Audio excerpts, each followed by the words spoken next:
பிதா, குமாரன், பரிசுத்த ஆவியானவரின் திரியேக திருநாமம் நம் ஒவ்வொருவரையும் ஆசீர்வதித்து காப்பதாக.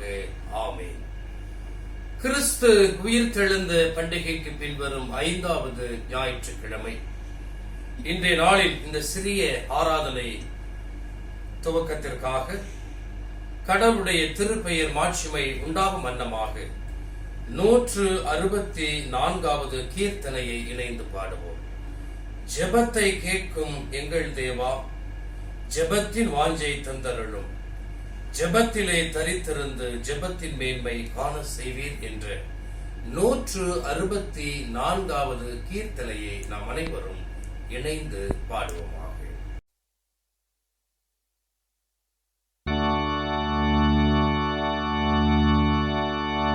ஜெபத்தை கேட்கும் எங்கள் தேவா, ஜெபத்தின் வாஞ்சை தந்தருளும், ஜெபத்திலே தரித்திருந்து ஜெபத்தின் மேன்மை காண செய்வீர். ஜெபமே ஜீவன், ஜெபம் ஜெயம், ஜீவியத்திற்கு இதுவே சட்டம். ஜெபமே ஜீவன், ஜெபம் ஜெயம், ஜீவியத்திற்கு இதுவே சட்டம்.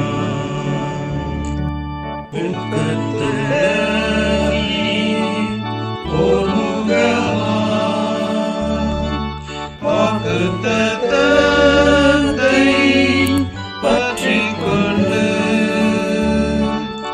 நோக்கத்தையெல்லாம் நேர்மையாக்கி கேட்கும்படி கிருபை செய்தீர். ஜெபமே ஜீவன், ஜெபம் ஜெயம், ஜீவியத்திற்கு இதுவே சட்டம். ஜெபமே ஜீவன், ஜெபம் ஜெயம், ஜீவியத்திற்கு இதுவே சட்டம்.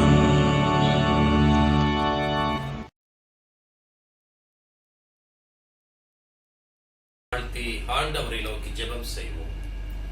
எங்களை நேசிக்கிற நல்ல ஆண்டவரே, இந்த 2020ஆம் ஆண்டு மே மாதம் 17ஆம் தேதியிலே ஆண்டவரே, எங்கள் ஒவ்வொருவரையும் நீர் கூட்டி சேர்த்து உம்மை நோக்கி பார்ப்பதற்கு இந்த நேரத்தை கொடுத்தபடி நான் நன்றி சொல்லுகிறோம். இந்த சிறிய ஆராதனை துவக்கம் முதல் முடிவு வரை நீர் எங்களோடு கூட இருந்து நாங்கள் பாடுகிற பாடல்கள், தியானிக்கிற திருமறை வசனங்கள், ஏறெடுக்கிற விண்ணப்பங்கள் எல்லாவற்றிலும் ஆண்டவரே நீர் கூட இருந்து எங்களை ஆசீர்வதிக்க வேண்டுமா ஜெபிக்கிறோம். ஆம் ஆண்டவரே, இதில் பங்கு பெற போகிற ஒவ்வொரு பிள்ளைகளையும் ஆசீர்வதியும். ஆம் ஆண்டவரே, ஒவ்வொருவரும் உம்முடைய சமாதானத்தையும் உம்முடைய சந்தோஷத்தையும் பெற்றவர்களாக ஆண்டவரே இந்த நாளை நீர் மாற்றி தர வேண்டுமா ஜெபிக்கிறோம். அது மீண்டுமாக துவக்கம் முதல் முடிவு வரை உம்முடைய பிரசன்னம் எங்களோடு கூட இடைவிட வேண்டுமாய் ஜெபிக்கிறோம். இயேசு கிறிஸ்துவின் வழியாக உம்மிடத்திலே கேட்கிறோம் ஜீவனுள்ள பிதாவே, ஆமென். இந்த நாளில் திருமறை பகுதியாக திருச்சபை நமக்கு கொடுத்திருக்கிற திருமறை பகுதி, அது பரிசுத்த யோவான் எழுதிய நற்செய்தி நூல் 16ஆம் அதிகாரம் 23 30 முடியும். பரிசுத்த யோவான் எழுதிய நற்செய்தி நூல் அதிகாரம் 16 வசனங்கள் 23 30 முடியும். அந்த நாளிலே நீங்கள் என்னிடத்தில் ஒன்றும் கேட்க மாட்டீர்கள். மெய்யாகவே மெய்யாகவே நான் உங்களுக்கு சொல்லுகிறேன், நீங்கள் என் நாமத்தினாலே பிதாவினிடத்தில் கேட்டுக்கொள்வது எதுவோ அதை அவர் உங்களுக்கு தருவார். இதுவரைக்கும் நீங்கள் என் நாமத்தினாலே ஒன்றும் கேட்கவில்லை. கேளுங்கள், அப்பொழுது உங்கள் சந்தோஷம் நிறைவாய் இருக்கும்படி பெற்றுக் கொள்வீர்கள். இவைகளை நான் உவமைகளாய் உங்களுடனே பேசுகிறேன். காலம் வரும், அப்பொழுது நான் உவமைகளாய் உங்களுடனே பேசாமல் பிதாவை குறித்து வெளிப்படையாக உங்களுக்கு அறிவிப்பேன். அந்நாளில் நீங்கள் என் நாமத்தினாலே வேண்டிக் கொள்வீர்கள். உங்களுக்காக பிதாவை நான் கேட்டுக் கொள்வேன் என்று உங்களுக்கு சொல்ல வேண்டியதில்லை. நீங்கள் என்னை சிநேகித்து நான் தேவனிடத்திலிருந்து புறப்பட்டு வந்தேன் என்று விசுவாசிக்கிறபடியினால் பிதாதாமே உங்களை சிநேகிக்கிறார். நான் பிதாவின் இடத்திலிருந்து புறப்பட்டு உலகத்திலே வந்தேன், மறுபடியும் உலகத்தை விட்டு பிதாவின் இடத்திற்கு போகிறேன் என்றார் என்பதுவே. நாம் அனைவரும் இணைந்து நம்முடைய விசுவாசத்தை அப்போஸ்தல விசுவாசமாக பயபக்தியோடு அறிக்கை செய்வோமாக. வானத்தையும் பூமியையும் படைத்த சர்வவல்ல பிதாவாகிய கடவுளை விசுவாசிக்கிறேன். அவருடைய குமாரனும் ஆண்டவருமாகிய இயேசு கிறிஸ்துவை விசுவாசிக்கிறேன். பரிசுத்த ஆவியினால் கர்ப்பத்தில் உட்பவித்து கன்னிமரியாளிடத்தில் பிறந்து பொந்தி பிலாத்தின் கீழ் பாடுபட்டு சிலுவையில் அறையுண்டு மரித்தடக்கம் செய்யப்பட்டார். இறங்கி 3ஆம் நாள் மரித்தோரிலிருந்து உயிர்த்தெழுந்தார். பரத்துக்கு ஏறி எல்லாம் வல்ல பிதாவாகிய கடவுளுடைய வலப்பக்கத்தில் வீற்றிருக்கிறார். அவ்விடத்திலிருந்து உயிரோருக்கும் மரித்தோருக்கும் நியாயத்தில் பறித்து விடுவார். பரிசுத்த ஆவியானவரை விசுவாசிக்கிறேன். பொதுவான பரிசுத்த சபையும் பரிசுத்தவனுடைய ஐக்கியமும் பாவ மன்னிப்பும் சரீர உயிர்த்தெழுதலும் நித்திய ஜீவனும் உண்டு என்று விசுவாசிக்கிறேன். ஆமென். நாம் அறிக்கையிட்ட இந்த விசுவாசத்திலே மரண பரியந்த நிலைத்திருக்க ஆண்டவர் தாமே நமக்கு துணை அருளை காப்பாராக. ஆமென். நாம் மீண்டும் கடவுளுக்கு மாட்சிமை உண்டாகும் வண்ணமாகவும் அருளுரைக்கு ஆயத்தப்படும் வண்ணமாகவும் 211வது ஞானப்பாடல். தயாபரா எல்லா நல்லீவின் ஊற்றும் நீரே, உண்டானது எல்லாம் அளித்தோர் தேவரீரே, என் தேகம் ஆவிக்கும் என் மனசாட்சிக்கும் சீராய் இருக்கிற ஆரோக்கியம் கொடும் என்ற 211வது ஞான பாடலை இணைந்து பாடுவோமா.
நம்முடைய பிதாவாகிய கடவுளிடத்திலிருந்தும் ஆண்டவராகிய இயேசு கிறிஸ்துவின் இடத்திலிருந்தும் உங்களுக்கு கிருபையும் சமாதானமும் உண்டாவதாக. ஆமென். கிறிஸ்துவுக்குள் எனக்கு அன்பான தூய கர்மேல் ஆலயத்தினுடைய சபை விசுவாசிகள், உங்கள் ஒவ்வொருவருக்கும் என்னுடைய அன்பான தோத்திரங்களை நான் முதலாவது தெரிவித்துக் கொள்கிறேன். இந்த நாளிலே கிறிஸ்து உயிர்த்தெழுந்த பண்டிகைக்கு பின் வரும் 5ஆம் ஞாயிற்றுக்கிழமையாகிய இந்த நாளின் தியானத்திற்காக திருச்சபை நமக்கு கொடுத்திருக்கிற திருமறை பகுதி, அது பரிசுத்த யோவான் எழுதிய நற்செய்தி நூல் 16ஆம் அதிகாரம் 23 28 முடிய உள்ள திருவசனங்களை நாம் ஏற்கனவே வாசிக்க கேட்டோம். நான் அதிலிருந்து முதல் 2 வசனங்கள், அதாவது 23 மற்றும் 24 ஆகிய வசனங்களை படித்து அதிலிருந்து நான் தியானத்தை மேற்கொள்ள விரும்புகிறேன். ஏனென்று சொன்னால், திருச்சபை இந்த நாளிலே நமக்கு கொடுத்திருக்கிற தலைப்பு யூ ப்ரே, நீங்கள் ஜெபம் செய்யுங்கள். நீங்கள் ஜெபம் செய்யுங்கள் என்ற தலைப்பை அது நமக்கு கொடுத்திருக்கிறது, திருச்சபை நமக்கு கொடுத்திருக்கிறது. ஆகவே 23 மற்றும் 24 ஆகிய 2 வசனங்களை வாசித்து அதிலிருந்து நாம் தியானிப்போம். அந்த நாளிலே நீங்கள் என்னிடத்தில் ஒன்றும் கேட்க மாட்டீர்கள். மெய்யாகவே மெய்யாகவே நான் உங்களுக்கு சொல்லுகிறேன், நீங்கள் என் நாமத்தினாலே பிதாவினிடத்தில் கேட்டுக்கொள்வது எதுவோ அதை அவர் உங்களுக்கு தருவார். இதுவரைக்கும் நீங்கள் என் நாமத்தினாலே ஒன்றும் கேட்கவில்லை. கேளுங்கள், அப்பொழுது உங்கள் சந்தோஷம் நிறைவாய் இருக்கும்படி பெற்றுக் கொள்வீர்கள். கிறிஸ்துவுக்குள் எனக்கு அன்பான தேவனுடைய பிள்ளைகளே, கிறிஸ்துவினிடத்திலே, கடவுளிடத்திலே கேளுங்கள், கர்த்தரிடத்திலே கேளுங்கள், நிறைவாக பெற்றுக் கொள்வீர்கள் என்று திருவசனம் நமக்கு சொல்லுகிறது. நம்முடைய திருச்சபையும் யூ ப்ரே, நீங்கள் ஜெபம் செய்யுங்கள் என்ற தலைப்பை கொடுத்திருக்கிறது. ஆக கிறிஸ்துவுக்குள் அன்பானவர்களை, இந்த காலகட்டமும் நாம் ஜெபம் பண்ண வேண்டிய கட்டாயத்தில் இருக்கிறோம். கடவுளை நோக்கி கூப்பிட வேண்டிய கட்டாயத்தில் இருக்கிறோம். நம்முடைய விண்ணப்பங்களை கர்த்தரிடத்திலே சொல்ல வேண்டிய கட்டாயத்தில் இருக்கிறோம். ஆக கிறிஸ்துவுக்குள் எனக்கு அன்பான தேவ ஜனமே, இந்த நாளிலும் கூட ஜெபம் ஜெபம் ரொம்ப முக்கியம் என்பதை இந்த திருமறை பகுதியும் நமக்கு அறிவுறுத்துகிறது. முதலாவது 3 தலைப்பின் கீழ் நான் உங்களோடு பகிர்ந்து கொள்ள விரும்புகிறேன். எப்பொழுது ஜெபம் செய்ய வேண்டும், அதாவது எப்பொழுது ஜெபம் செய்தால் நிறைவான ஆசீர்வாதங்களை நாம் கேட்பது எல்லாவற்றையும் பெற்றுக்கொள்ள முடியும். அடுத்து எப்படி ஜெபம் செய்ய வேண்டும், அடுத்து ஜெபத்திலே எதை கேட்க வேண்டும். இந்த 3 தலைப்பின் கீழ் உங்களோடு நான் இந்த நாளிலே செய்தியை பகிர்ந்து கொள்ள விரும்புகிறேன். முதலாவது, எப்பொழுது ஜெபம் செய்ய வேண்டும். இன்றைக்கு நாம் ஜெபித்த பிறகு நாம் ஜெபத்திலே நிறைய காரியங்களை நம்ம கேட்போம். நம்முடைய தேவைகள், நம்முடைய அத்தியாவசிய தேவைகள், உண்மையாகவே அந்த தேவை நமக்கு தேவையாக தான் இருக்கும். நாம் கேட்பது உண்மையாகவே நமக்கு தேவை. சில நேரங்களிலே அது நமக்கு கிடைக்காமல் கூட போகும். அப்பொழுது நாம் சொல்லுகிறது காரியம் என்னவென்று சொன்னால், கடவுள் என்னுடைய ஜெபத்திற்கு செவி சாய்க்கவில்லை. நான் சாமி கிட்ட கேட்டேன், எனக்கு ஒன்னும் அவர் தரவே இல்லை. சாமி ஏன் இப்படி என்னை புறக்கணிச்சாரு தெரியல. என்னுடைய ஜெபத்திற்கு கடவுள் ஏன் செவி சாய்க்கவில்லை என்ற பலவித கேள்விகளை கடவுளிடத்திலே நாம் வைப்போம். நாம் ஜெபிப்பதற்கு முன்பதாக நமக்குள்ள இருக்க வேண்டிய சிந்தனை என்ன?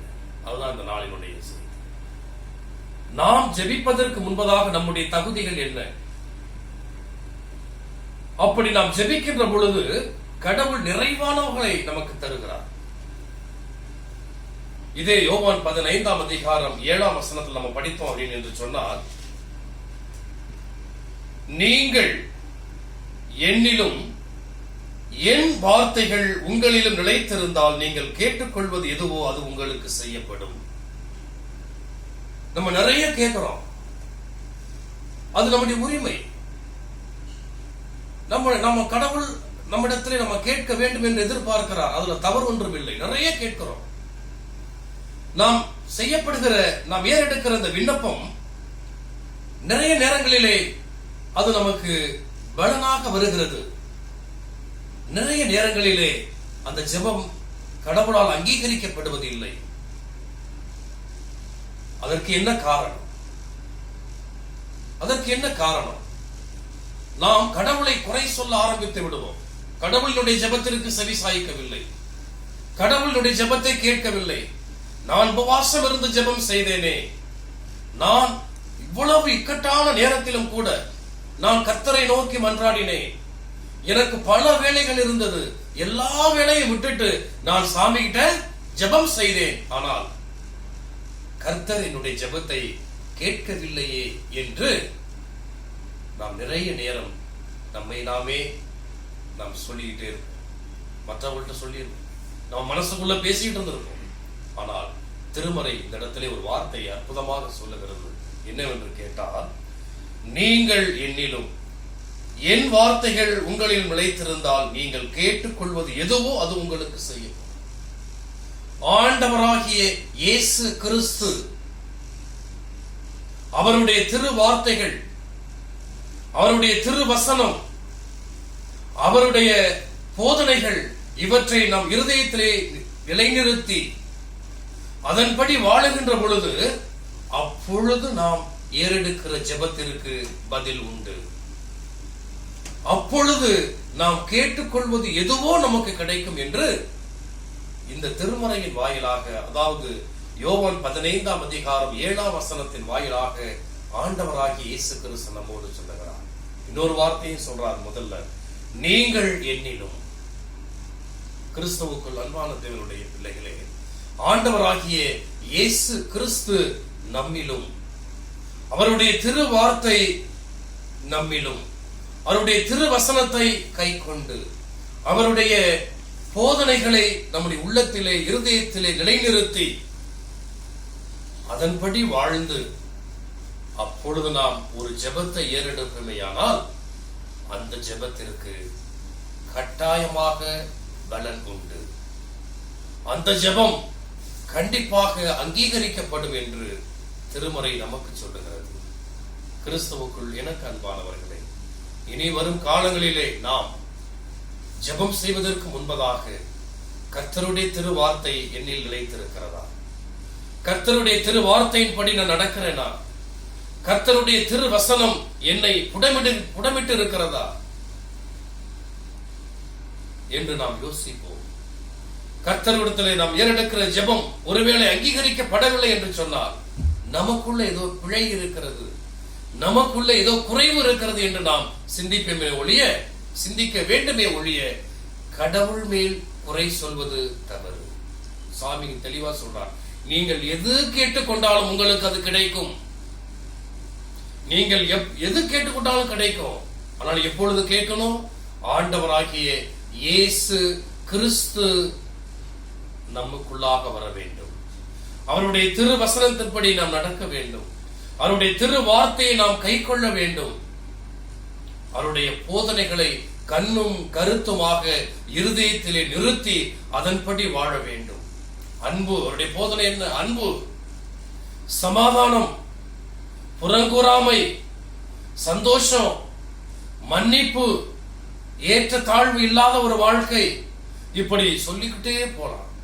இவற்றை நாம் கடைபிடிக்கின்ற பொழுது நாம் ஏறெடுக்கிற ஜெபம் கடவுளின் சந்நிதியில் கண்டிப்பாக அதற்கு பலன் உண்டு என்று திருமறை நாம் சொல்லுகிறது.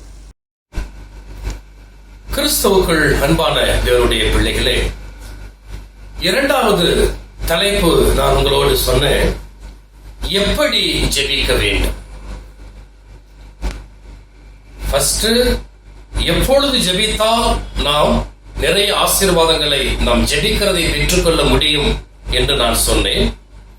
அதிலே ஆண்டவராகிய இயேசு கிறிஸ்துவினுடைய திரு வசனமும் வார்த்தைகளும் போதனைகளும் நம்முடைய இருதயத்திலே நிலைத்திருந்து அதன்படி நடந்து அப்பொழுது நாம் ஏறெடுக்கிற ஜெபத்திற்கு மேலான பலன் நமக்கு கிடைக்கும் என்று திருமறை சொல்லுகிறது.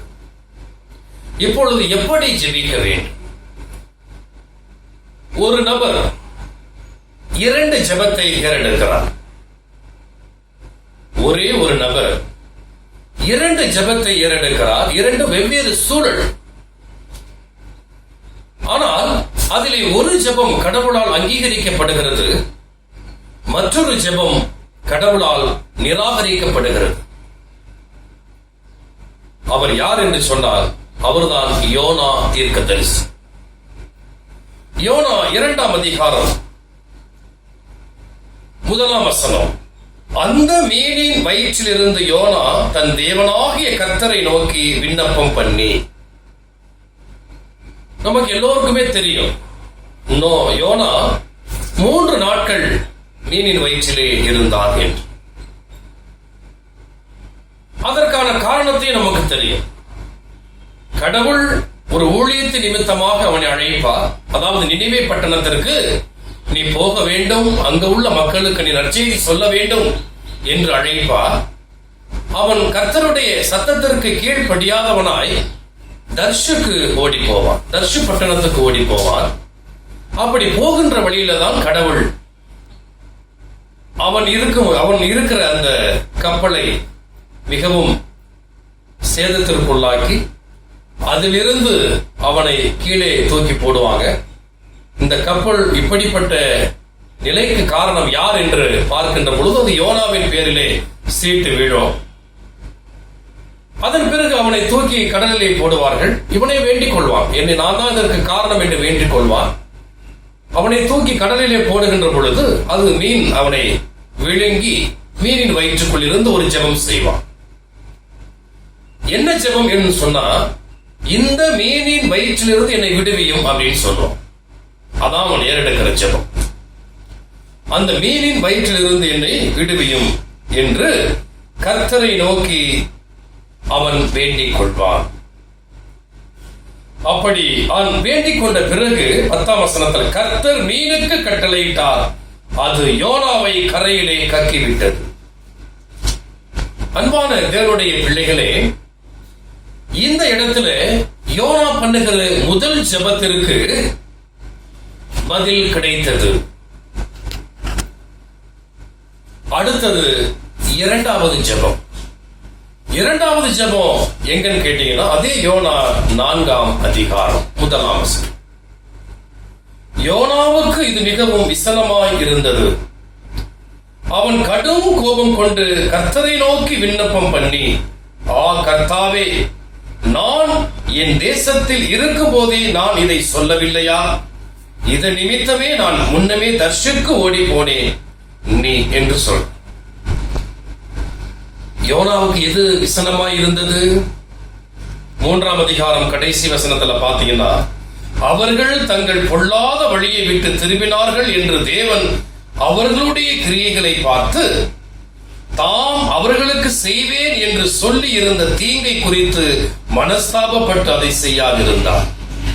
நினிவே மக்கள் யோனாவினுடைய அந்த செய்தியை கேட்டு மனம் திரும்புகிறார்கள், மனம் திரும்பி விட்டார்கள். அதன் மூலமாக அவர்களுக்கு வரவிருந்த மிகப்பெரிய தண்டனை வரவில்லை.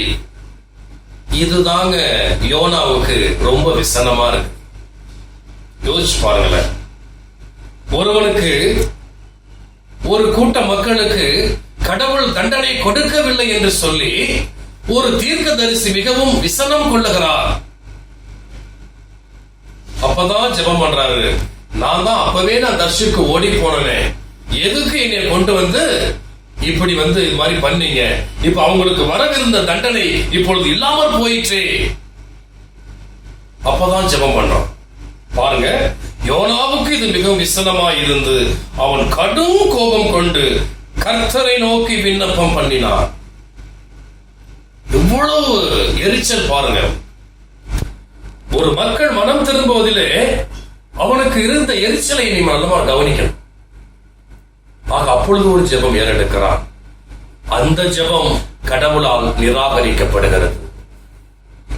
இதுல என்ன ஒரு சிறப்பு அப்படின்னு கேட்டீங்கன்னா, முதல் ஜெபம் அருவருப்பான இடத்திலிருந்து செய்யப்பட்டது. 2வது ஜெபம் பரிசுத்தமான ஒரு இடத்தில் இருந்து செய்யப்பட்டது. முதல் ஜெபம் எங்கிருந்து பண்றான்? மீனின் வயிற்றிலிருந்து பண்ணுகிறான். மீன் வயிறு எப்படி இருக்கும்? உள்ள குடல் இருக்கும், மீன் சாப்பிட்ட உணவு பொருள் அங்க இருக்கும், மீனுடைய நரகள் மற்றும் அதனுடைய கழிவு எல்லாமே அந்த வயிற்றுக்குள்ள, அந்த குடலுக்குள்ளதான் இருக்கும். அங்கிருந்து ஒரு ஜெபம் செய்கிறான்.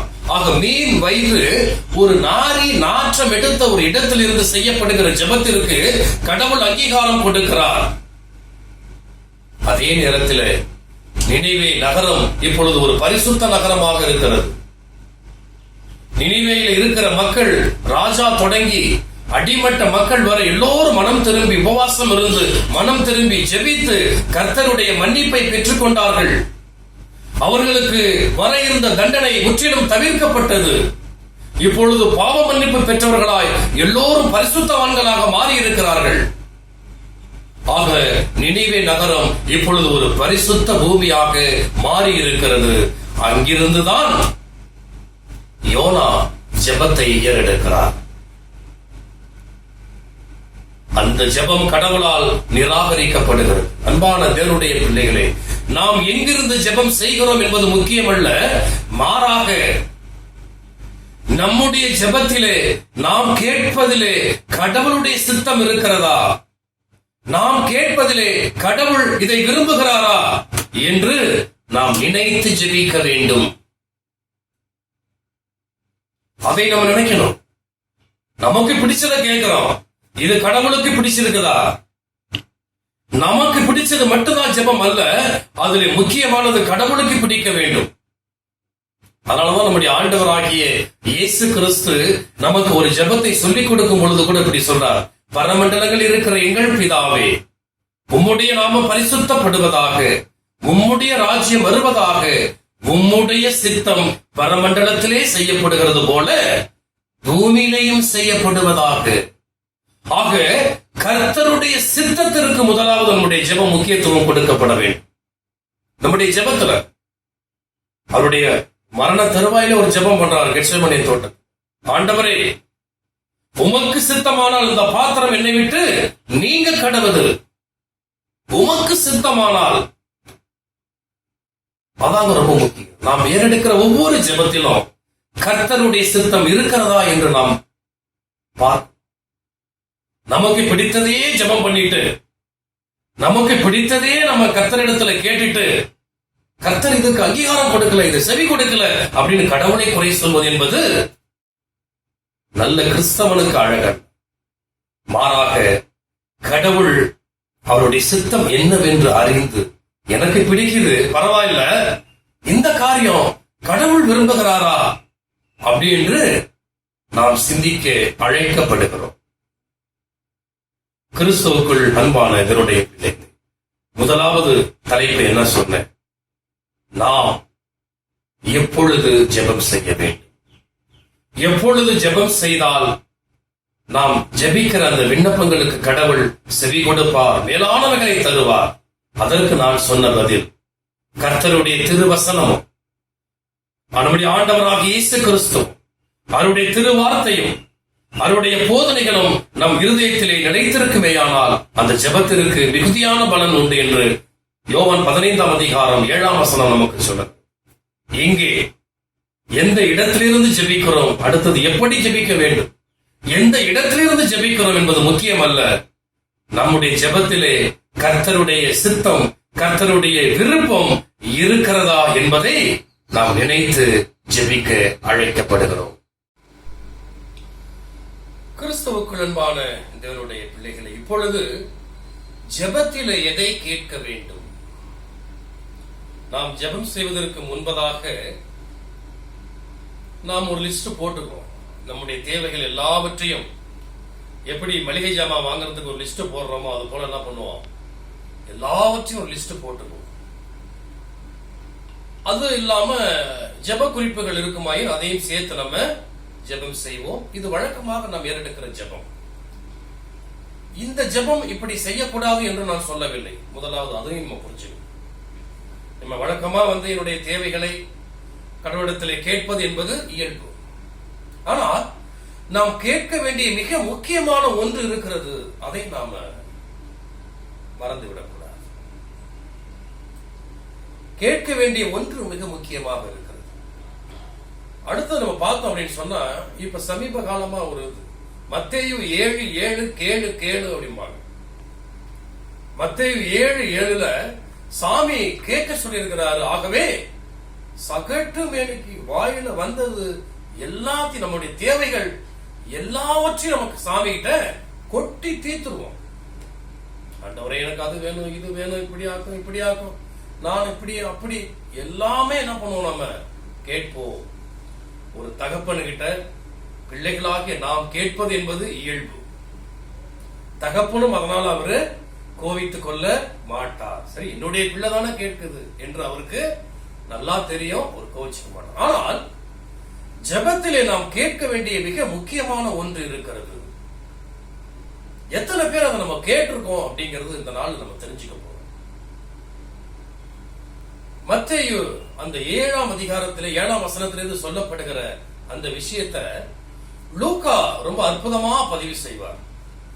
லூக்கா 11ஆம் அதிகாரம் 9ஆம் வசனத்திலிருந்து 13ஆம் வசனம் வரைக்கும் இந்த பகுதி மறுபடியும் அந்த இடத்துல வரும். நான் வாசிக்கிறேன், கொஞ்சம் கவனமா அதை கேளுங்க. நீங்களும் பைபிள் வச்சிருந்தா அதை எடுத்து வாசிங்க. மத்தேயு 11:9-13. மேலும் நான் உங்களுக்கு சொல்லுகிறதாவது, கேளுங்கள் அப்பொழுது உங்களுக்கு கொடுக்கப்படும், தேடுங்கள் அப்பொழுது கண்டடைவீர்கள், தட்டுங்கள் அப்பொழுது உங்களுக்கு திறக்கப்படும். ஏனென்றால் கேட்கிறவன் எவனும் பெற்றுக் கொள்ளுகிறான், தேடுகிறவன் கண்டடைகிறான், தட்டுகிறவனுக்கு திறக்கப்படும். உங்களில் தகப்பனாய் இருக்கிற ஒருவனிடத்தில் மகன் அப்பம் கேட்டால் அவனுக்கு கல்லை கொடுப்பானோ? மீனை கேட்டால் மீனுக்கு பதிலாய் பாம்பை கொடுப்பானோ? அல்லது முட்டையை கேட்டால் அவனுக்கு தேளை கொடுப்பானோ? பொல்லாதவர்களாகிய நீங்கள் உங்கள் பிள்ளைகளுக்கு நல்ல ஈவுகளை கொடுக்க அறிந்திருக்கும் போது பரம பிதாவானவர் நம்மிடத்தில் வேண்டிக் கொள்ளுகிறவர்களுக்கு பரிசுத்த ஆவியை கொடுப்பது அதிக நிச்சயம் அல்லவா? கிறிஸ்துவுக்குள் அன்பான என்னுடைய பிள்ளைகளே, ரொம்ப அற்புதமா சொல்றார் பாருங்க. உங்களிடத்திலே உங்க பிள்ளை அப்பத்தை கேட்டா எப்படி நீங்கள் கல்லை கொடுக்க மாட்டீங்களோ, மீன் கேட்டால் எப்படி நீங்கள் பாம்பை கொடுக்க மாட்டீர்களோ, முட்டையை கேட்டால் எப்படி நீங்கள் தேளை கொடுக்க மாட்டீர்களோ, அதே போல கடவுளும் தான். ஆனால் நாம் கேட்க வேண்டியது என்ன என்பதை அந்த முடிவிலே அற்புதமாக சொல்லுகிறார். என்ன சொல்லுகிறார்? பரம பிதாவானவர் தம்மிடத்திலே வேண்டிக் கொள்கிறவர்களுக்கு பரிசுத்த ஆவியை கொடுப்பது அதிக நிச்சயம் அல்லவா? அப்ப நம்ம என்ன கேட்கணுங்க? ஃபர்ஸ்ட் நம்ம என்ன கேட்கணும்? கேளுங்கள் கொடுக்கப்படும், தட்டுங்கள் திறக்கப்படும், தேடுங்கள் கண்டடைவீர்கள் அப்படின்னு சொன்ன உடனே நாம் நம்முடைய தேவைகளை முதலாவது கேட்க வேண்டியது நம்ம நினைச்சுக்கிறோம். ஆனால் இந்த இடத்துல லூக்கா தெளிவாக சொல்லுகிறார், நீங்கள் கேட்க வேண்டியது முதலாவது பரிசுத்த ஆவியை. பரிசுத்த ஆவியை முதலாவது நீங்க கேளுங்க. அதுதான் ரொம்ப முக்கியம் நம்ம வாழ்க்கைக்கு. தேற்றரவாளன் வருகின்ற பொழுது அவர் பாவத்தை குறித்தும் நீதியை குறித்தும் நியாய தீர்ப்பை குறித்தும் உங்களுக்கு கண்டித்து உணர்த்துவார் என்று திருமறை நமக்கு சொல்லுகிறது. இதே 16ஆம் அதிகாரத்திலே நாம் சொல்ல கேட்டோம். அப்படியானால் பரிசுத்தாவின் நம்மிடத்திலே இருந்தால் எது பாவம் என்று நமக்கு தெரியும். பரிசுத்தாவின் நம்மிடத்திலே இருக்கும் பொழுது எது நீதி என்று நமக்கு தெரியும்.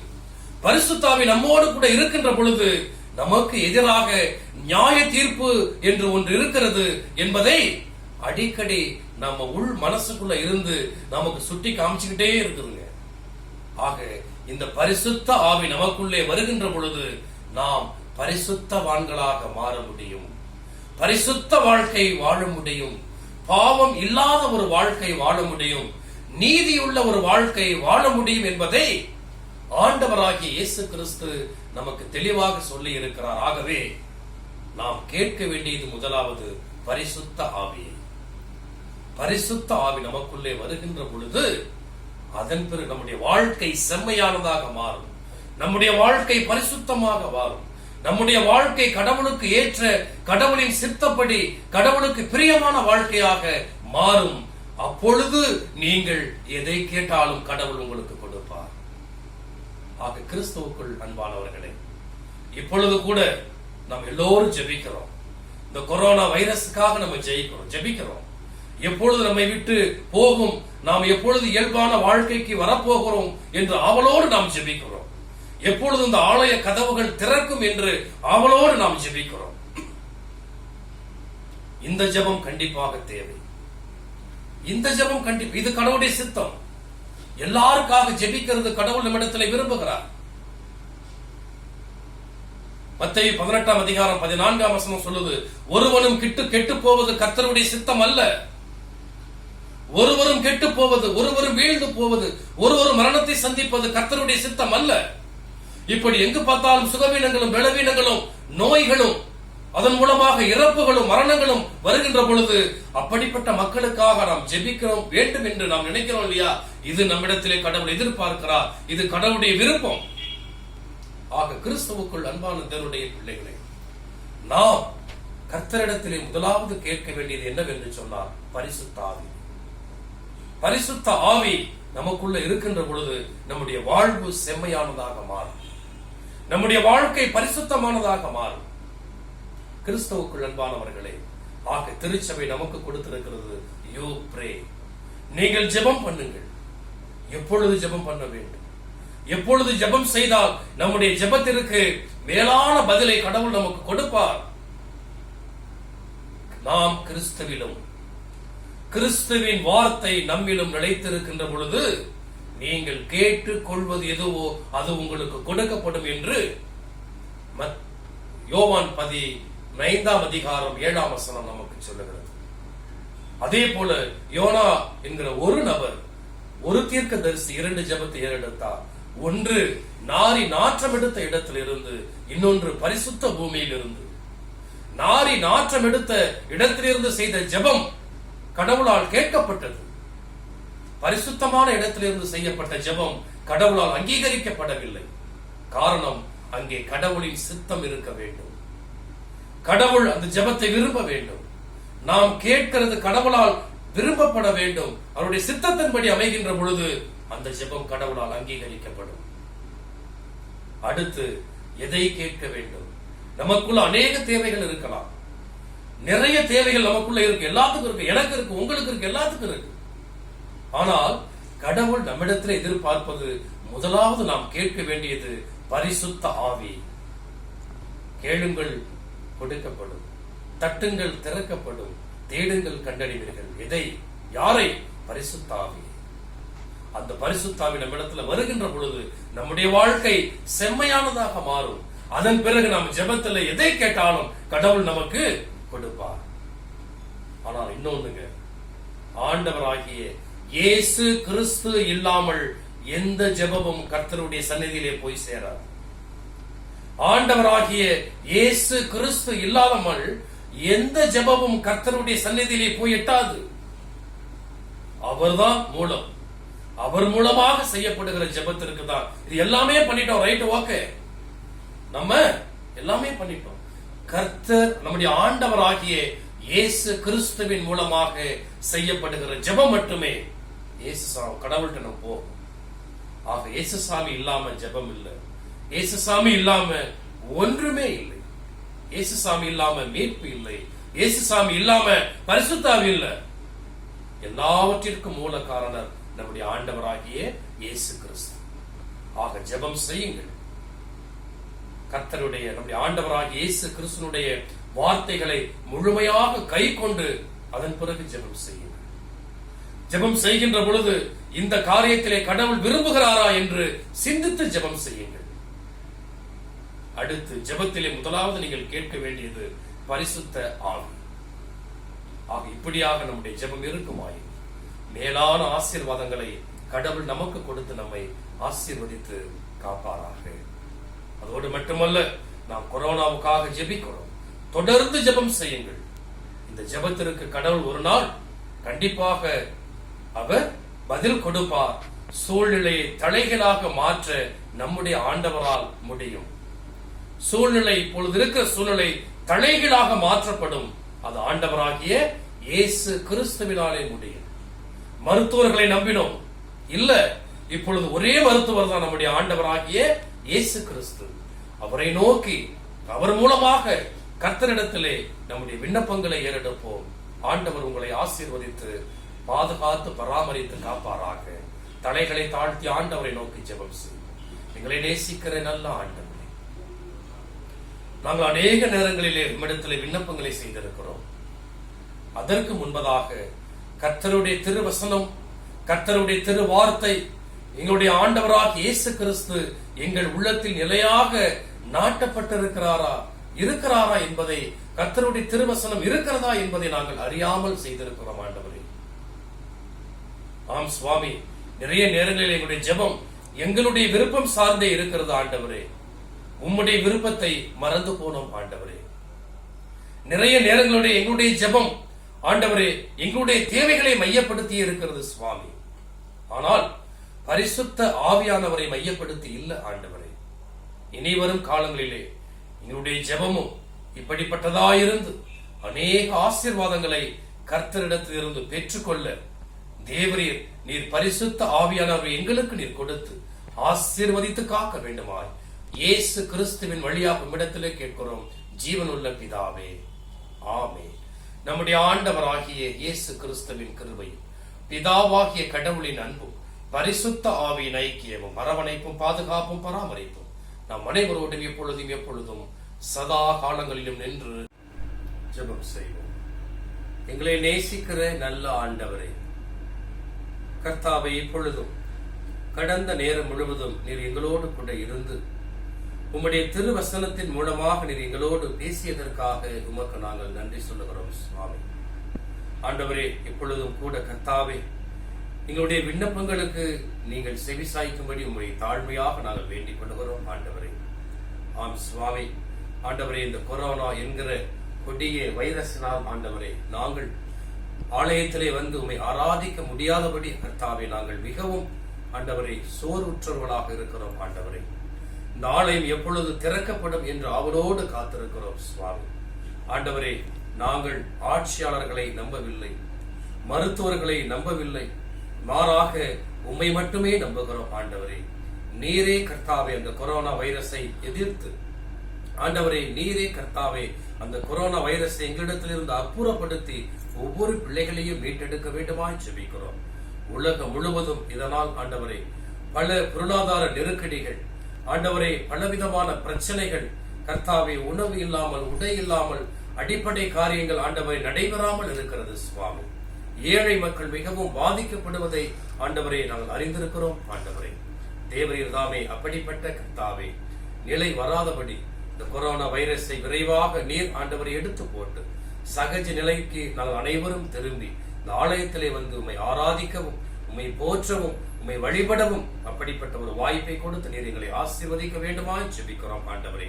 தூய கர்மேல் ஆலயத்தினுடைய சிறு பிள்ளைகள் தொடங்கி முதியவர்கள் வரை இருக்கிற ஒவ்வொரு பிள்ளைகளையும், ஒவ்வொரு அங்கத்தினரையும், ஒவ்வொரு சபை விசுவாசிகளையும் ஆண்டவரை நீர் ஆசீர்வதித்து எந்த நாசமும் எந்த மோசமும் ஆண்டவரை எந்த கேடும் அணுகாதபடி அருமை பிள்ளைகள் ஒவ்வொருவரையும் அற்புதமாய் பாதுகாத்து வழிநடத்த வேண்டுமாய் ஜெபிக்கிறோம். ஆம் ஆண்டவரே, நீர் கர்த்தாவே எங்களோடு இம்மட்டுமாய் பேசியதற்காக மீண்டுமாக உமக்கு நாங்கள் நன்றி சொல்லுகிறோம். இந்த வாரத்தின் முதல் நாளிலே உம்மை நோக்கி பார்க்கிறோம் ஆண்டவரே. இந்த வாரம் முழுவதும் நீர் கொடுக்க போகிற ஒவ்வொரு நாளுக்காக நன்றி. அந்த ஒவ்வொரு நாளும் உம்முடைய திரு கரத்திலிருந்து நீர் எங்களுக்கு கொடுத்து ஆசீர்வதிக்க வேண்டுமாய் இயேசு கிறிஸ்துவின் வழியாக உம்மிடத்திலே கேட்கிறோம் ஜீவனுள்ள பிதாவே, ஆமென்.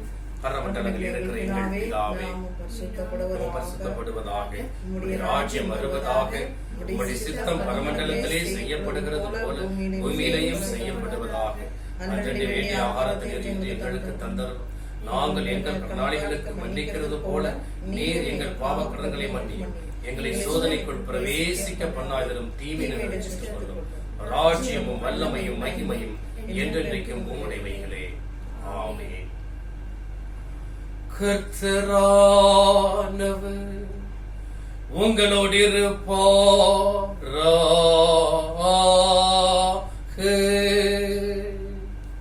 அவர் உமதாவியோடும் இருப்பாராக.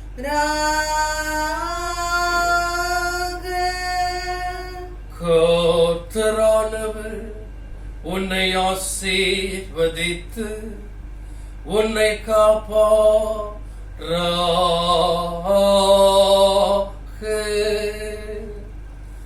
கர்த்தரானவர் தமது திருமுகத்தை உன்மேல் பிரகாசிக்க செய்து உன்னிடம் கிருபையுள்ளவராயிருப்பாராக. கர்த்தரானவர் தமது திருமுகத்தை உனக்கு பிரசன்னமாக்கி உனக்கு சமாதானம் தந்தருளுவாராக.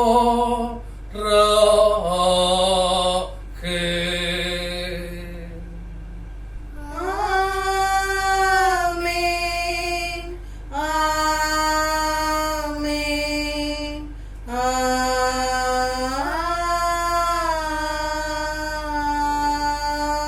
ஆமென். நிறைவு பாடலாக 263வது ஞான பாட்டிலே கடைசி கவி, அதாவது மன்றாடி பாடி கிறிஸ்தவனாக நடந்து கொண்டு உன் வேலையை நீ உண்மையோடே செய்வாயாக, அப்போது தெய்வ ஆசீர்வாதத்தை திரும்ப காண்பாய், நீதிமான் கர்த்தாவால் கைவிடப்படான் என்ற 263வது ஞான பாடலின் 7வது கவியை மன்றாடி பாடி கிறிஸ்தவனாக நடந்து கொண்டன் வேலையை நீ உண்மையோடு செய்வாயாக, அப்போதே ஆசீர்வாதத்தை திரும்ப காண்பாய், நீதிமான் கர்த்தாவால் கைவிடப்படா.